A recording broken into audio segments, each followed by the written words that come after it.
In today's video, I'm going to teach you how to turn off autocomplete in Outlook. If you're tired of Outlook offering quick, pre-written responses or popping up suggestions. While you compose messages, this simple walkthrough will help you take back control so you only send what you actually intend to say. First, start on your Outlook dashboard in the web version of Outlook. That's your main inbox view, where you can see your folders and messages. Make sure you're signed in and looking at your mailbox so the settings we need are available. Next, look to the top right of the page for the gear icon, which is the Settings menu. Click it to open the Quick Settings panel. In that panel, you'll see several common options, but for what we need, go ahead and click Mail. This opens the full Mail settings area, where Outlook groups all message-related preferences in one place, making it easy to find and adjust features that change how your email behaves. Once you're in Mail settings, find and click Smart Suggestions in the left-hand menu.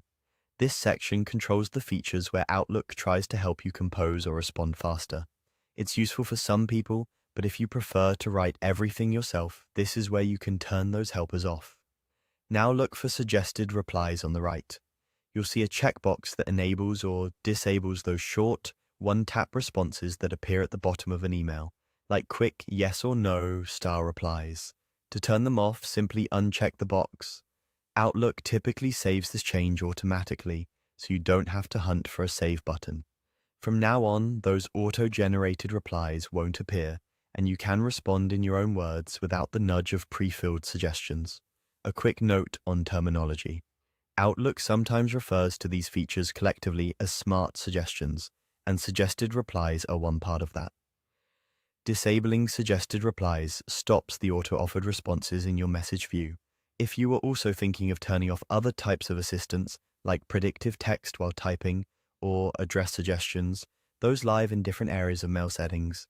But the change we just made specifically targets the reply suggestions that show up while reading or composing messages. If you ever change your mind, just return to the same Smart Suggestions section and recheck the box to bring the suggested replies back. That's all there is to it. Clean, focused email, without the distractions of automated prompts, exactly how you want it.